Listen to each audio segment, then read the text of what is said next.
Hi అండి, అందరికీ నమస్తే. నేను మీ Jyothi. Welcome back to spoonful stories. ఈరోజు మన ఛానల్లో పక్కా స్వీట్ షాప్ స్టైల్ మడత కాజాని మీకోసం తీసుకొచ్చేసాను. చాలామందికి కాజా చేసేటప్పుడు లేయర్స్ సరిగ్గా రావు లేదా పాకం లోపలికి వెళ్ళదు. కానీ నేను చెప్పే ఈ 2 చిన్న టిప్స్ పాటిస్తే మీరు కూడా ఇంట్లో ఇలాగే జ్యూసీగా ఉండే కాజాల్ని ఈజీగా చేసేయగలరు. మరి ఆ సీక్రెట్ ఏంటో, ఈ కాజాల్ని ఎలా చేయాలో ఆలస్యం చేయకుండా చూసేద్దాం రండి. ముందుగా స్టవ్ వెలిగించుకొని 2 టేబుల్ స్పూన్ నెయ్యి వేసుకొని కరిగించుకోవాలండి. కరిగించుకొని పక్కన పెట్టుకోవాలి. ఇప్పుడు మనం ఒక గిన్నె తీసుకొని అందులోకి 1 కప్ మైదా, అలాగే చిటికెడు సాల్ట్, కరిగించి పెట్టుకున్న నెయ్యి కూడా వేసుకొని బాగా కలుపుకోవాలి.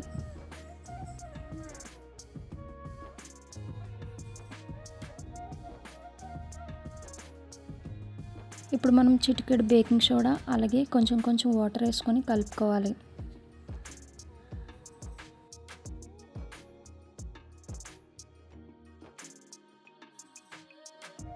చూడండి, చపాతీ పిండిలా కలుపుకుంటే సరిపోతుంది. కలుపుకున్న తర్వాత మనం ఇప్పుడు మూత పెట్టుకొని పక్కన పెట్టుకోవాలండి ఒక 10 మినిట్స్. ఇప్పుడు స్టవ్ వెలిగించుకొని గిన్నె పెట్టి ఒక 1.5 కప్ షుగర్ వేసుకొని, అలాగే 1 కప్ వాటర్ వేసుకొని పాకం మరిగించాలండి. మనకి పంచదార అంతా కరిగేంత వరకు మరిగితే సరిపోతుందండి. తీగ పాకం రావనవసరం లేదు. చూడండి పాకం ఎలా వచ్చిందో. ఈ స్టేజ్లో ఉన్నప్పుడు 1 స్పూన్ ఇలాచీ పౌడర్ వేసుకోవాలండి. వేసుకున్న తర్వాత బాగా కలుపుకొని స్టవ్ ఆఫ్ చేసుకొని పక్కన పెట్టుకోవాలండి. ఇప్పుడు పక్కన పెట్టుకున్న పిండి ముద్దను తీసుకోవాలండి. తీసుకొని బాగా కలుపుకోవాలి. ఇప్పుడు మనం చిన్న ముక్కలుగా కట్ చేసుకోవాలండి.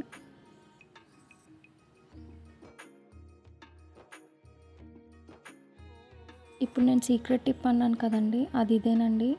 ముందుగా మనం ఒక గిన్నె తీసుకొని అందులో కొంచెం ఆయిల్, అలాగే కొంచెం మైదా తీసుకొని బాగా కలుపుకొని పక్కన పెట్టుకోవాలండి. ఇప్పుడు పీట మీద మైదా పిండి చల్లుకొని పిండి ముద్దను తీసుకొని పూరీలాగా నీట్ చేసుకోవాలండి. అవి అతుక్కోకుండా ఉండటానికి మనం మైదా పిండిని చల్లుకుంటూ చాలా పలచగా నీట్ చేసుకోవాలండి.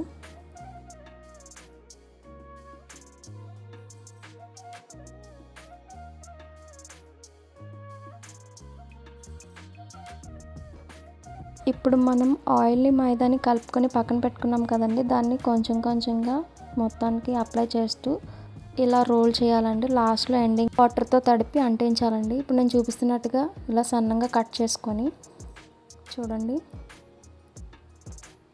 పక్కన పెట్టుకోవాలండి. ఇప్పుడు ఒక్కొక్కటిగా తీసుకొని నేను ఎలా చూపిస్తున్నానో అలా నీట్ చేసుకోవాలండి. నీట్ చేసుకున్న తర్వాత ఒక్కొక్కటిగా పక్కన పెట్టుకోవాలండి. చూడండి, నేను స్లోగా కూడా చూపిస్తున్నాను మీకు, నేను ఎలా నీట్ చేస్తున్నాను అనేది. చూడండి, ఈ విధంగా చేసుకొని పక్కన పెట్టుకోవాలండి. ఇప్పుడు స్టవ్ వెలిగించుకొని కడాయి పెట్టుకొని డీప్ ఫ్రై సరిపడా ఆయిల్ వేసుకొని లో ఫ్లేమ్లోనే ఉంచుకొని మనం ఒక్కొక్కటిగా కాజాలను వేయాలండి.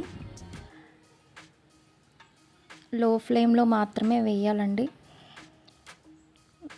ఒక్కొక్కటిగా వేసిన తర్వాత మీరు చూసినట్లయితే అన్నీ ఒక్కొక్కటిగా పైకి లేచే కదండి. లేచిన తర్వాత మనం అప్పుడు గరిటెతో ఒకసారి కలుపుకోవాలండి. కలిపిన తర్వాత అవి గోల్డెన్ బ్రౌన్ కలర్లోకి వచ్చేంత వరకు ఫ్రై చేసుకోవాలండి. చూడండి, ఈ విధంగా ఫ్రై అయిన తర్వాత మనం పాకంలోకి వేసుకోవాలండి. పాకం బాగా పీల్చుకున్నాక ప్లేట్లోకి తీసుకొని సర్వ్ చేసుకోవడమే. చూసారు కదండి, ఎంతో జ్యూసీగా ఉండే మడత కాజాలు. మీరు కూడా తప్పకుండా ట్రై చేసి మీకు ఎలా కుదిరాయో కమెంట్ చేయండి.